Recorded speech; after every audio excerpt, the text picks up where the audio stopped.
Hello and welcome back. If you're new to my channel, I'm Deirdre, and today I'm going to be talking about fabulous February, because tomorrow February starts and 28 days of getting myself in my best shape in terms of energy and motivation and attitude and productiveness, all of those things that go together to make life really good. And it's a little bit of a program I've sort of worked out for myself, and obviously of course I would love you to come along. But before I start talking about that, I'd just like to give a shout out to all my friends and the wonderful tribe who live in North America and are currently under the polar vortex, which just sounds horrendous. I can't even conceive of minus 50 or minus 60 wind chill sort of temperatures. Take care, stay inside if you can, and wait for it to lift, and I hope that that's much sooner than the weather people are predicting. Yeah, I can't, as I say, I will not complain about the weather much ever again, even when it's really, really hot, I promise, because that is just horrendous. So keep yourself safe and warm, keep your animals safe and warm. Don't do anything if you don't have to. Stay at home with a blanket. Oh man, okay, keep safe. So here we go. This is what I'm going to do for my 28 days of February. I'm going to have week by week, I'm going to have a different focus, but I'm going to carry each week on through the whole month. So my first week is all about energy and rebuilding motivation and getting that feeling of being able to just get out there and do the things that I want to do the way that I want to do them. Now that will be week one's focus, but it will also continue right through week 2, 3, 4. So it's not like I'm just doing a week of each bit, I'm just adding as I go. The first one is growing energy. Now, years ago I heard a really famous coach who talks about this sort of thing quite a lot, and he said something that stuck with me, and it's so true. He said that a power station doesn't have energy, it makes energy. So that whole idea that you don't just have energy, that it's something you actually put focus on building and making, that really rang a bell for me. No, not rang a bell, that's not the right word, is it? It's really struck a chord. There we go, find the right one. So yes, that really struck a chord with me, and I felt that that made so much sense, that it's about putting fuel into your body that you then burn to make energy. And a lot of people just go, oh yes, food to energy, but that's not, the thing is that you have to burn it in some way. You have to do something with that fuel to make the energy. So it's, for me, in February, I'm going to be focusing on really good food as fuel, and I'll go something that suits me. And believe me, I'm not saying that anybody else should do this or that it should suit anybody else, and I'm not an expert in this area. I just know what suits my body. And for me, I need to go lower carb, not completely no carbs, I'm not going that. I need to go lowish carbs, lowish really good healthy fats, things like avocado and excellent olive oils and those sorts of things. They'll be the fats in my diet, and a lot of really good vegetables and fresh healthy foods, and a fair amount of protein. Not too much, but the thing is, something that a lot of people don't realize is that as we age, we need more. And I'm not entirely sure why, and I should look it up to see why, but I've had nutritionists mention it several times, that you need more, a little more protein as you get a bit older. So mediums of, but lots of things like healthy vegetables, medium protein, medium fats, low carbs. Then the next part of that equation comes along, and it's called burning it to make energy. And I know this really is so true for me, and as I say, I'm never ever talking about anyone else. I'm only ever talking about what works for me, and sharing that so that you can get ideas for your own life, things that might or might not work for you. It might not be at all your sort of thing, but hey, that might make you realize what is your sort of thing.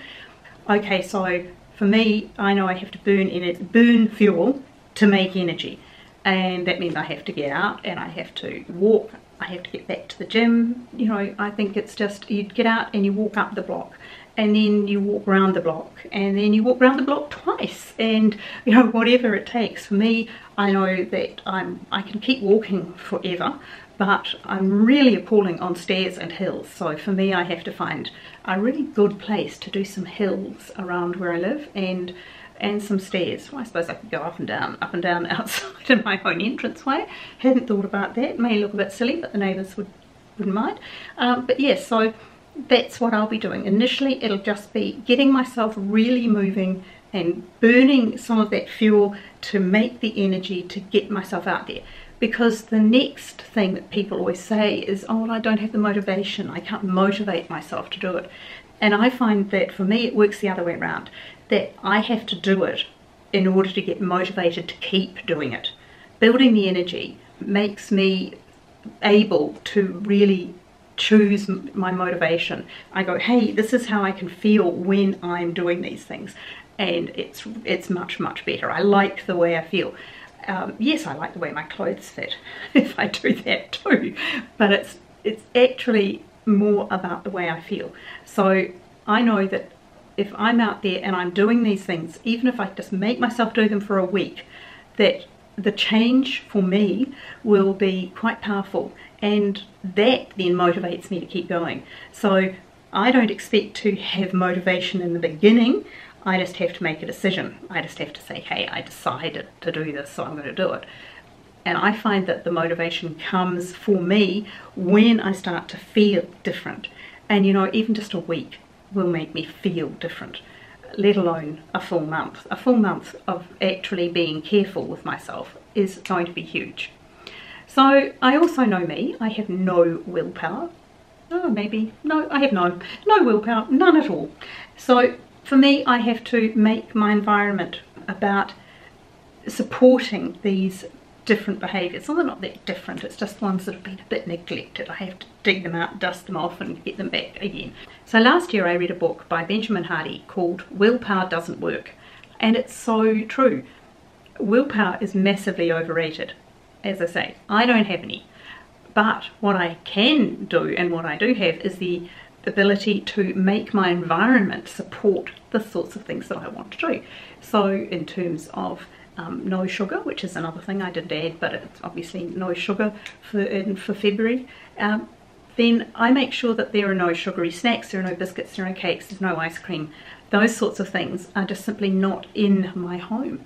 I just don't have the salty crunchies that I really enjoy, just don't have them. So I can't just go to the cupboard and get some out. I would have to get in my car and drive to get them. And I'm not often that desperate. And also the thing is that I know that I would also add a Postit to remind myself, hey, if you're really hungry, eat a boiled egg. I tend to keep boiled eggs in the refrigerator. You know, they last for a couple of days and they are a great healthy snack and they fill you up. Even a glass of water, particularly if it's a bubbly one, I just use my soda stream, then that seems to stop me feeling hungry and I feel like I've had something. Maybe I was thirsty all along, I'm not sure, but if I feel like eating a treat, instead I'll have either a warm tea, just a herbal tea of some kind, or a cold drink is enough to break the cycle in my head. So willpower, don't even try to rely on willpower. Set up your environment so that it works for you. Leave Post-it notes.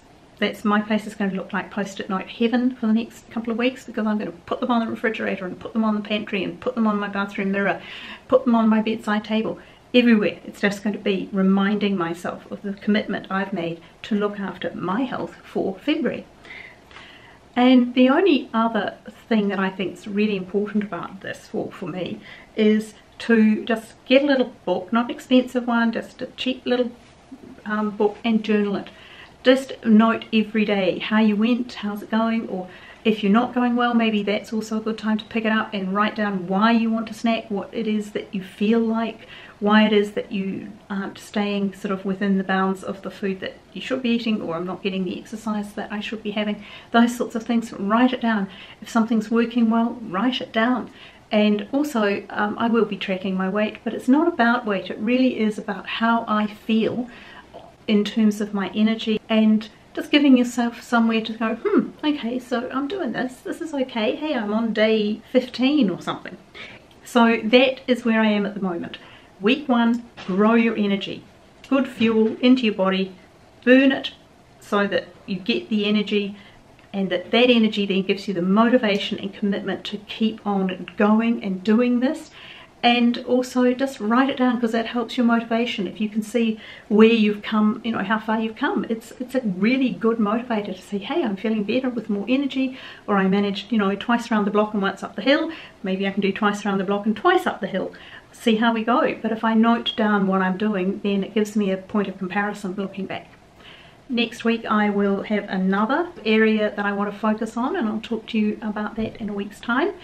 In the meantime, you know, I'd love for you to subscribe and follow along, give me a thumbs up if you're interested in sort of rebuilding health or focusing your health now. And whatever you're doing, I hope you're having a lovely day, and I'll see you soon. Bye.